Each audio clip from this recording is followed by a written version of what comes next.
Bismillahirrahmanirrahim. Assalamualaikum warahmatullahi wabarakatuh. Alhamdulillahirabbil alamin. Pada kesempatan kali ini kita dapat kembali melanjutkan pembahasan PPKN khususnya di kelas 9. Pada pertemuan pertama ini kita akan membahas tentang penerapan Pancasila dari masa ke masa. Sebagaimana telah kita ketahui bahwa kedudukan Pancasila sebagai dasar negara dan pandangan hidup bangsa telah menjadi kesepakatan bersama seluruh founding father bangsa Indonesia ini. Namun, meski demikian, pada penerapannya Pancasila banyak sekali menemui berbagai rintangan, hambatan, dan juga tantangan.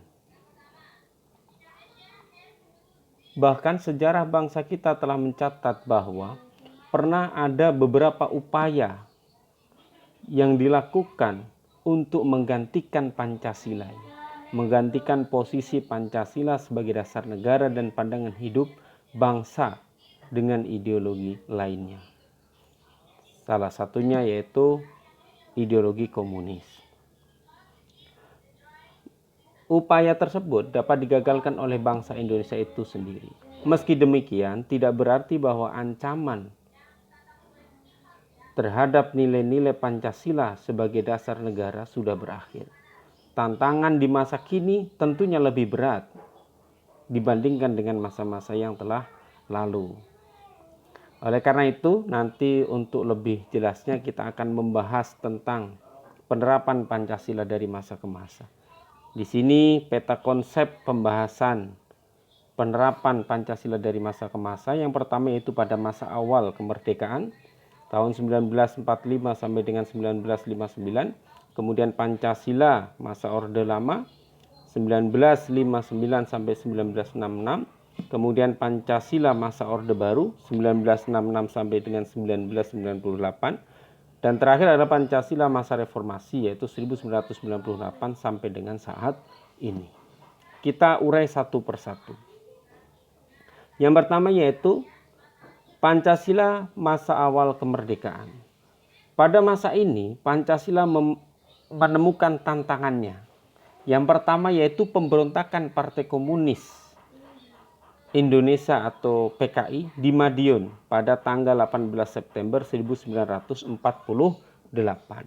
Pemberontakan PKI ini adalah pemberontakan yang pertama terjadi yang dipimpin oleh Musso. Tujuan daripada pemberontakan Partai Komunis Indonesia ini adalah untuk merubah ideologi Pancasila dengan ideologi komunis dengan afiliasi politiknya yaitu negara Uni Soviet. Karena waktu itu memang sedang terjadi perang dingin antara Amerika dan Uni Soviet, sehingga bagaimana kemudian Uni Soviet bisa mendapat dukungan banyak sekali dari negara-negara khususnya di Asia. Salah satunya adalah Indonesia. Yang kedua, yaitu pemberontakan Darul Islam atau Tentara Islam Indonesia yang dipimpin oleh Soekarmaji Marijan Kartosuwiryo. Pemberontakan ini ditandai dengan didirikannya Negara Islam Indonesia atau yang disingkat dengan NII oleh Kartosuwiryo pada tanggal 17 Agustus 1949. Tujuan utama daripada didirikannya NII adalah untuk menggantikan ideologi negara yaitu Pancasila dengan ideologi Islam. Namun sebagaimana kita ketahui, pemberontakan ini pun bisa digagalkan oleh bangsa Indonesia. Sama dengan PKI yang pertama tadi, Darul Islam atau NII ini juga bisa digagalkan pemberontakannya oleh bangsa Indonesia. Kemudian yang ketiga, yaitu pemberontakan Republik Maluku Selatan atau RMS. Republik Maluku Selatan ini merupakan sebuah gerakan separatisme, yaitu gerakan yang berusaha membebaskan diri, memerdekakan diri dari negara Republik Indonesia. Pemberontakan RMS dipimpin oleh Christian Robert Stephen Somokel yang bertujuan untuk mendirikan negara sendiri. Sama persis dengan kejadian pemberontakan PKI dan NII, pemberontakan Republik Maluku Selatan pun bisa digagalkan oleh bangsa Indonesia. Kemudian selanjutnya, yang keempat ada PRRI, yaitu Pemerintah Revolusioner Republik Indonesia, yang dipimpin oleh Syarifuddin Prawiranegara dan Vence Sumual. Tahun 1957-1958 di Sumatera dan Sulawesi. Gerakan ini merupakan bentuk koreksi terhadap pemerintah pusat pada zaman tersebut, yang mana pemerintahan pada zaman itu dipimpin oleh Presiden Soekarno. Pada saat itu Presiden Soekarno sudah tidak bisa lagi diberikan nasihat dalam menjalankan pemerintahannya, sehingga terjadi yang disebut dengan ketimpangan sosial. Pemerintah pusat dianggap telah melanggar undang-undang, sehingga pembangunan di daerah menjadi terabaikan, hanya fokus pada satu daerah, yaitu pemerintah pusat, yang pada saat itu adalah Jakarta. Nah, ini kemudian dianggap sebagai diskriminasi atau bentuk ketidakadilan dalam pembangunan. Maka dari itu kemudian muncullah inisiatif untuk melakukan pemberontakan yang dilakukan oleh PRRI. Kemudian yang kelima ada APRA, Angkatan Perang Ratu Adil. Kemudian APRA ini merupakan milisi yang didirikan oleh Kapten Kenil Raymond Westerling pada tanggal 15 Januari 1949. Westerling menandakan dirinya sebagai sang Ratu Adil yang diramalkan akan membebaskan Indonesia dari sesuatu ketiranian atau tirani. Kemudian yang terakhir, 6, perubahan bentuk negara dari Republik Indonesia Serikat menjadi Negara Kesatuan Republik Indonesia. Jadi yang terakhir, yang keenam adalah terjadinya perubahan bentuk negara dari Republik Indonesia Serikat atau RIS menjadi Negara Kesatuan Republik Indonesia. Padahal saat itu konstitusi yang sedang berlaku adalah Undang-Undang Dasar sementara UUDS 1950. Dalam perjalanannya berhasil melaksanakan pemilu pertama di Indonesia pada tahun 1955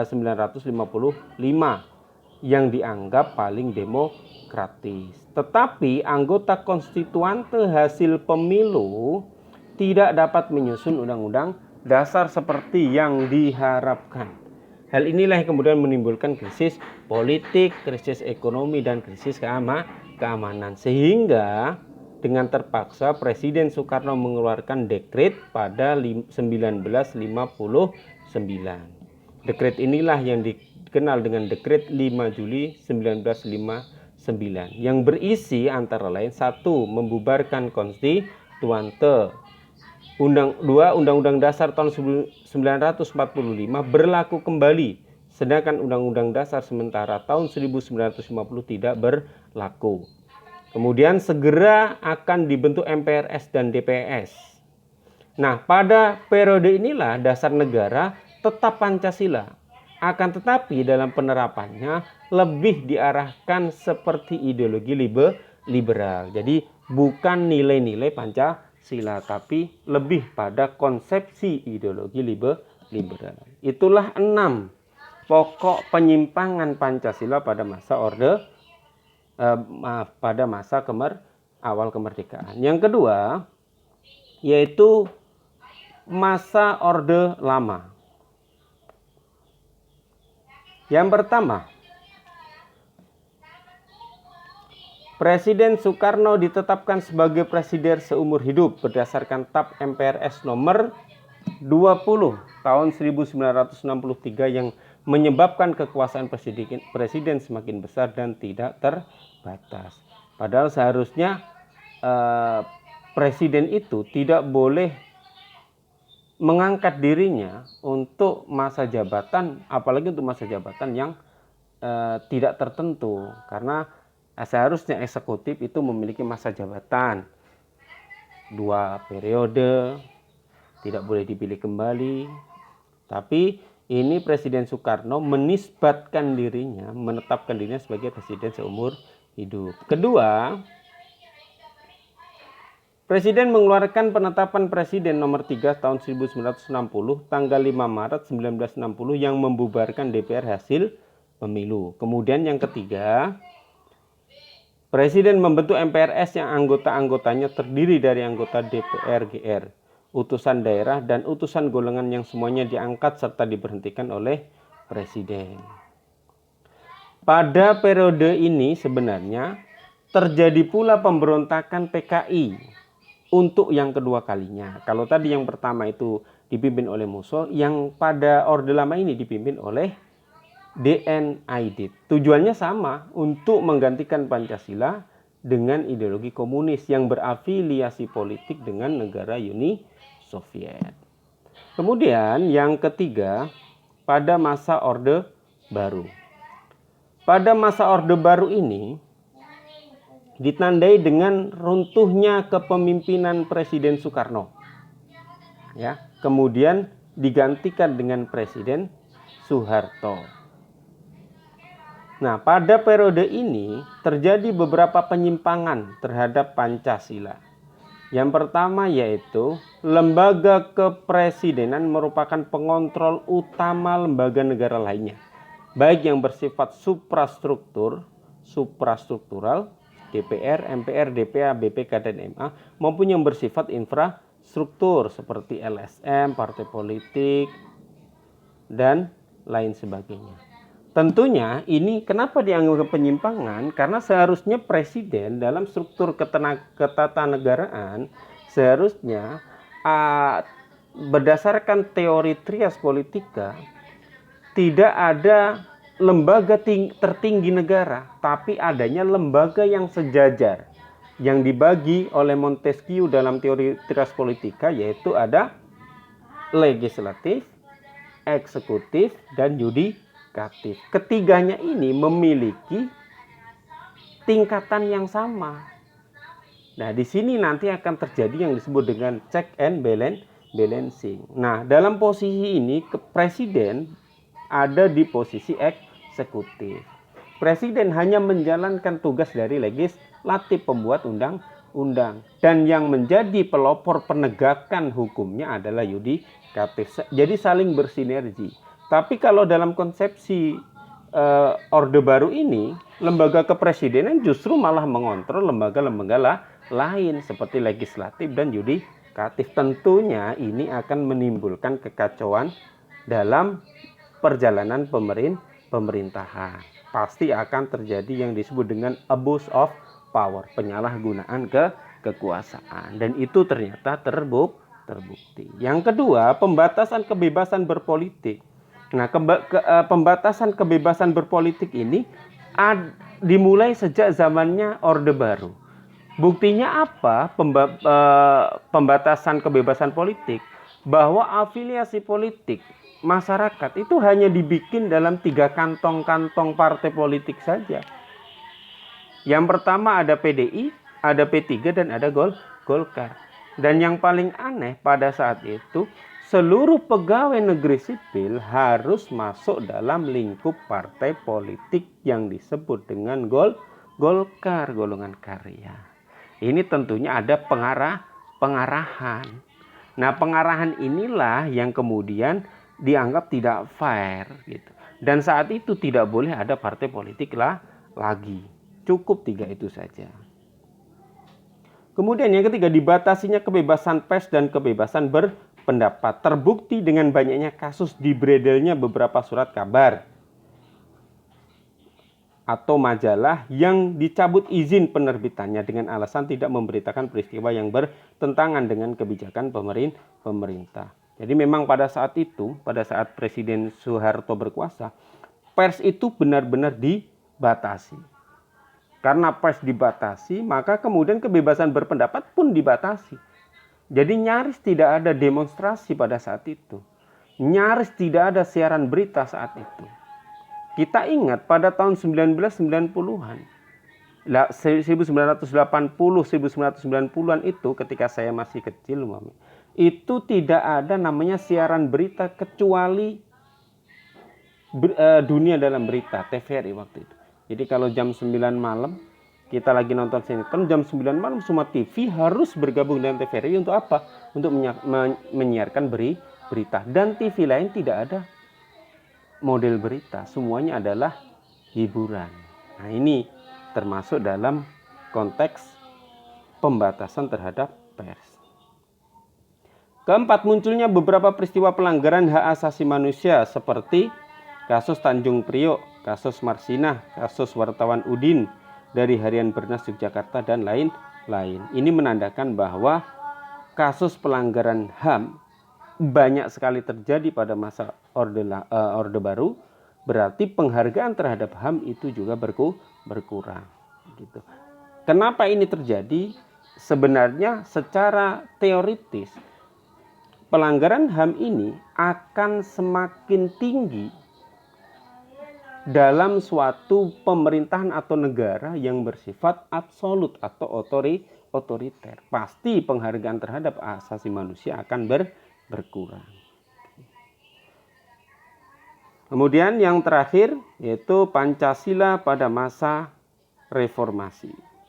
Mungkin pada masa reformasi ini Pancasila menemukan tantangannya sendiri. Berbeda kemudian dengan 3 tantangan sebelumnya.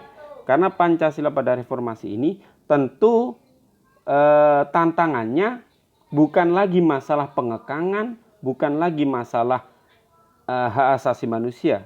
Coba kita lihat satu, dampak negatif dari adanya kebebasan tanpa batas. Justru pada era reformasi ini tantangan paling besar Pancasila adalah kebebasan yang kebablasan. Jadi mungkinkah kita seperti burung yang keluar dari sangkarnya? Pada masa Orde Lama, Orde Baru kita dikekang, kemudian di era reformasi ini kita bebas. Tapi ternyata kebebasan itu dimaknai sebagai kebebasan yang tanpa batas. Munculnya pergaulan bebas, pola komunikasi yang tidak beretika, peredaran narkoba, minuman keras, serta aksi anarkisme. Kita lihat bagaimana konsepsi demokrasi di Indonesia. Orang boleh menyampaikan pendapat tidak sekarang? Bisa, siapapun bisa, melalui media apapun. Tapi ternyata demonstrasi menyampaikan pendapat yang dilakukan seringkali berakhir dengan anarkisme. Belum lagi penyalahgunaan ITE.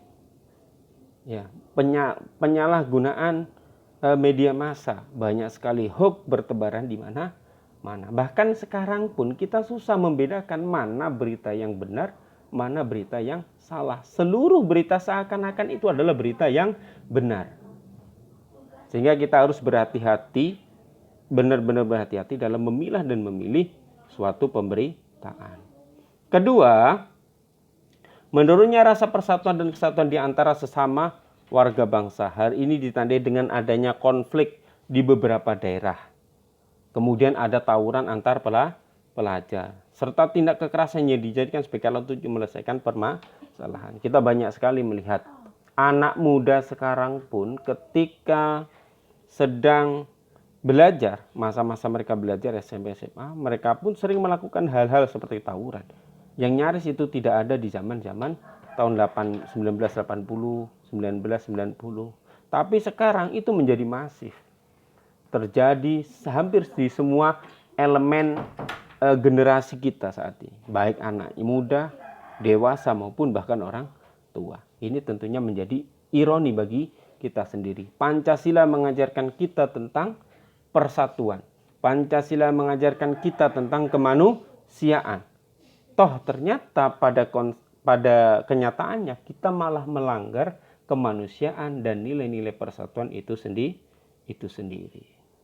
Ya, ini menjadi PR buat kita bersama. Bagaimana kita bisa menerapkan nilai-nilai Pancasila. Bukan hanya memahami, bukan hanya mengerti, tapi bagaimana kita menerapkan nilai-nilai Pancasila itu dalam kehidupan kita sehari-hari. Itulah tantangan terbesar kita hari ini. Mungkin itu saja yang bisa kita bahas untuk materi pertemuan pertama materi PPKN kelas 9. Kita akan lanjutkan di pertemuan yang minggu kedua. Terima kasih atas perhatiannya. Saya akhiri, Assalamualaikum warahmatullahi wabarakatuh.